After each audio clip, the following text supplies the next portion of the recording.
One of the things you need to do for the project and your major assignment for this week is to create a performance assessment version of the assessment that you are making, and we're going to be talking about during our meetings, or we have talked about during our meetings. You've already identified your goals. What you're going to do is come up with a project idea that allows students to demonstrate whether or not they met those goals. And I want you to use your imagination in this case. Pretend like you don't have any budgetary or time or manpower restrictions. If you could do anything, what in the world would you have them do? We'll talk about what exactly the process is, but how you actually make a performance assessment. And we're just going to go through 6 steps, some of which are really easy, some that are a little more complicated. Step 1, identify your goals. You've already done this. I don't really need to talk about this in much more detail. For your project, you are talking about energy and ecosystems. Uh, lesson 1 is about energy production. Lesson 2 is about energy transfer and change. In this example, we are talking about the other science material, right? Lesson 1 in that material was about different interactions in nature, communities, symbiotic relationships, predator-prey relationships, and competition.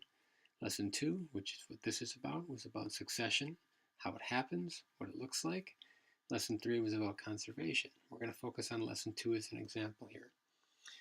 So let's just pretend that these are my goals, right? Again, I put it in an outline format. The major goal, after students are done, I want them to be able to explain how human-caused and natural events can cause succession in an ecosystem. What that means to me is, first, tell me whether it's primary or secondary, and let me know, ultimately, in this higher level goal, what that means in terms of how fast things are going to change. Second, describe different types of human events and natural events that can lead to succession. Third, I want them to be able to apply those other ideas of climax community when succession isn't happening, invasive species, and extinction. Now, this, of course, if you look at this note down here, this means that they have already succeeded really in lesson 1, where they're talking about all those different relationships in nature. If they haven't done that, they're going to have a hard time doing this, so there is some dependency. But this is basically what you're doing, setting up your goals. After you've done that, you move on to step 2. Really easy step. Basically taking the goals that you've just identified and turning them into some kind of grid or um, some kind of array of different ideas, tasks, and goals. So I'm just going to take my goal outline and plop it into a grid. This grid is going to come back and help me out a lot later. But for right now, I need to move on to step 3. And that is really thinking about, for each one of those goals, what do I need my students to be able to do? What are they going to have to think about in order to actually succeed? And so if I'm looking at, say, this first part, right, students will need to look at an ecosystem with different types of relationships and describe how a change, some sort of succession change, is going to impact all those relationships. What are the direct impacts going to be? What are the indirect impacts going to be? Very similar, again, to what you're doing for your project. What that amounts to then at a lower level, subskills. They need to describe the different types of succession and the characteristics that they have.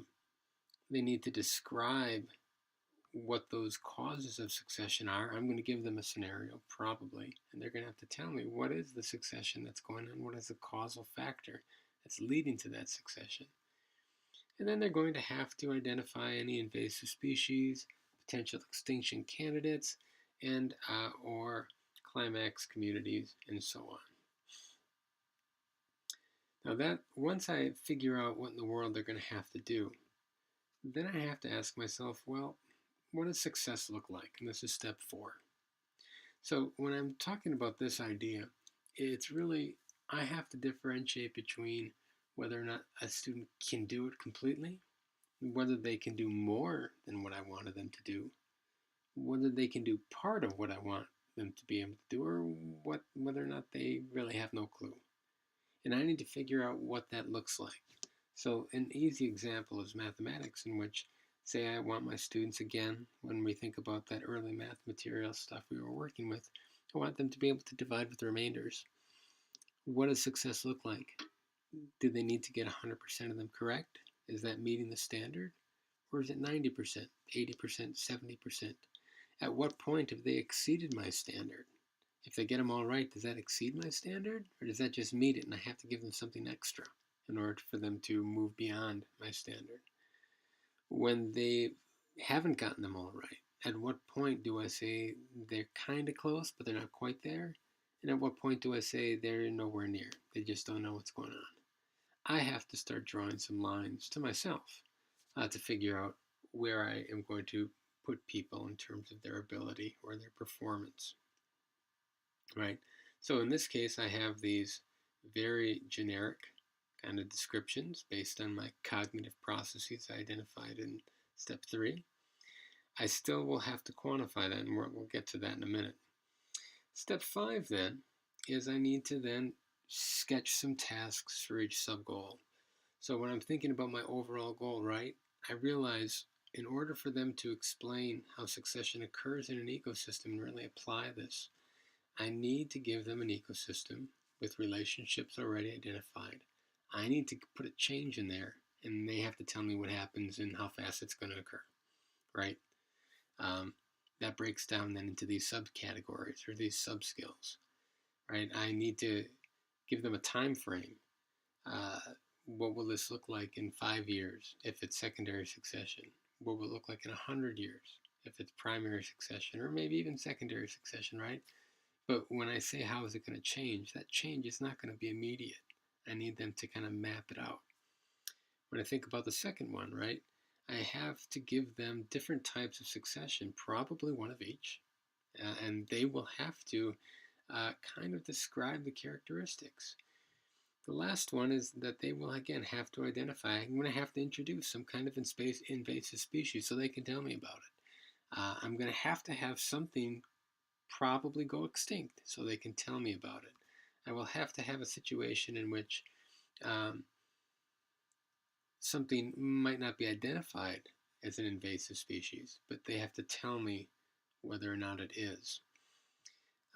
And likewise, a climax community might happen eventually, but that would have to be tied into goal number 1, in which, 500 years down the line, will this become stable or will this keep changing? So once I've sketched my tasks, then I need to start refining my tasks. When I think about what this entails, is that I need to think about the different types of relationships I'm going to have to put into it, right? So I'd have to have some of these different relationships. And again, they will have to have mastered this stuff before I get to lesson 2. If they haven't mastered it from lesson 1, it's going to be tough going in lesson 2. Now, you can use that island ecosystem that we've talked about, given you as an example. It's a really good tool to look at. But you would need to make the relationships a little bit more specific in your cases if we're going to be doing this. Then I need to introduce that situation, right? So I'm going to give them an ecosystem with all this stuff going on. Then I'm going to have to introduce a change. So, for example, a sample task could look something like this, right? Business on a nearby island decides they need to sell lumber from that island, and the island undergoes deforestation in the first 3 years of the company that completely destroy the palm tree population of 400 until there are none, right? The business doesn't plant any new trees, but hope they will regrow. Can't be bothered with that. What type of succession? They have to tell me about this. Explain how they know. Based on what they know about deforestation, we would have had to have covered this, and the relationships in this island ecosystem between the stick bug and the jigger fleas and all that other stuff that we put in there. What will this look like 5 years from now?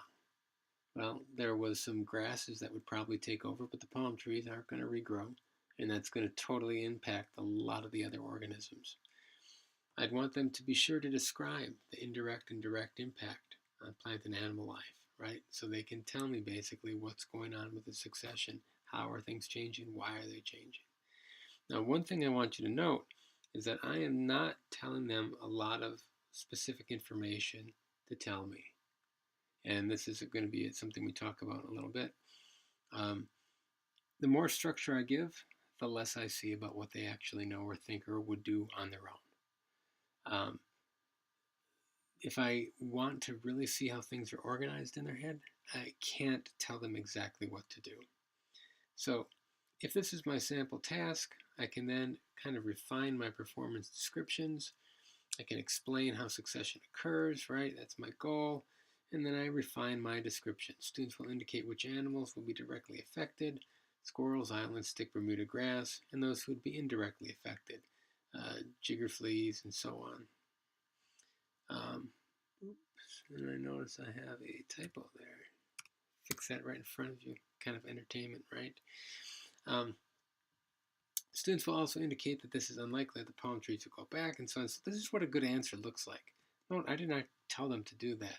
I can't if I really want to get at this higher level thinking. Um, that does mean I need to train them to think that way, which means instructionally I need to take them through a couple ecosystems and get them to install these habits of mind in their heads. And then these other descriptions are kind of the same thing. Now, when I think of the performance version of all this, because I could turn that into a series of questions like the island ecosystem test I gave you, right?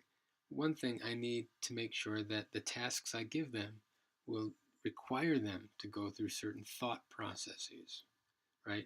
Now, I could do it in the form of a game, a video game, some kind of simulation where we set it up in the school or we have some kind of models or so on. They could actually go out and do an environmental impact study, write a report on it, or do some kind of exploration of websites that have done the same thing. Or they could do a before or after diorama, showing me what it was like before, what it was like, 5 years, 10 years, 50 years, 100 years, 500 years down the line, right? Whatever it is, it needs to elicit the same skills that I'm getting out of that essay version in the paper pencil test, right? And an essay is just a written version of a performance assessment where I judge its quality based on a bunch of characteristics. It's not really objectively right or wrong, but there is some kind of art to it. Other performance assessments can have writing, but it's really not the main criteria. So when you think of musical performances, dances, descriptions, public speaking, right, not a lot of writing in those, but they are still performance assessments. So for your project, right, this is your general goal structure.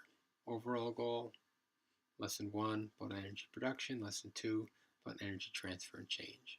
What you will need to do is create a set of directions that you would give to your students that gives them tasks to demonstrate mastery of all included goals. Also, you're going to make a rubric using this same structure to judge whether or the extent to which those goals have been met. And a sample rubric looks kind of like this, and this is what we call the analytic version of a rubric, right? Explain how succession occurs in an ecosystem. And then I have, right, my sub goals down here, same goal structure as I had. You would have more than this, something that looked a lot more like this, and then you'd have your different levels of proficiency over on this side. But basically what I've done is I've given some kind of description that allows me to differentiate between students who have exceeded my goals, students who have met my goals, partially met the goals, or did not meet the goals, right? And I need to draw the line in the sand somehow. Otherwise, I'm going to have all kinds of intra-rater reliabilities where I'm not consistent with myself. And students, if they're not shown this and I have no clear criteria, there'll be all kinds of inter-rater reliabilities where they don't think in the same way that I do. Things I want you to focus on: alignment. Make sure that the tasks you describe are aligned with your goals. I want you to think of the materials that they need to demonstrate mastery. I also want you to focus on those prompts or the directions that you give them. And in particular, I want you to think about how much structure. Now, alignment, of course, is necessary, but the amount of structure that you're going to give them depends on what you want. More structure means more reliability, but sometimes less validity, because if I really want to see how things are in students' heads, I won't be able to see that. When I get rid of the structure, I have to realize that my reliability is going to go down. But that might have to be okay. So as an example of this, right, for a small little structure example, I would just say in the space below, describe in detail the different aspects of succession that will result from deforestation. And they have to tell me all about the relationship, short-term, long-term, boom, right? If I've trained them well, they should be able to do this. If I haven't trained them, everybody's going to fail, and I'm going to just have a terrible time grading all this stuff. If I go for a middle ground version, right, moderate structure, I give them a few more prompts. Be sure to describe what deforestation is, what type of succession it entails, along with the indirect and direct impact it will have on the organisms. Limit your response to 3 or 4 paragraphs. That'd be a long writing assignment. Now, a lot of structure, I can even add more. This will increase my consistency because I'm really telling students what I want. Right? Describe in detail the different aspects of succession. First paragraph, do this. Second paragraph, do that. Third paragraph, do this. Make sure that you identify any species that will likely go extinct and any invasive species that are involved. Right. Now, that might be too much structure, and if I'm really not caring about their writing ability, why don't I just make that into a series of questions? It'll get rid of a lot of writing and grammar issues, even some spelling issues, and it'll be way easier and faster for me to grade, and faster for them to take. So if my goal would be at like a level 3, right, then this type of structure actually, in the little structure version, is appropriate. When I introduce this much structure, which is really this, I'm not at level 3. I'm not at analysis anymore. This is application, and sometimes recall, right? So how much structure you give depends on really what you're going for. When we talk about that overall unit goal that you have about how energy moves in an ecosystem, you can't give them too much structure. So that's about it. Look to the notes on D2L to figure out what exactly you need to submit and when it's due. I'm always open for questions, so please let me know if you don't understand something. All right, have a great night.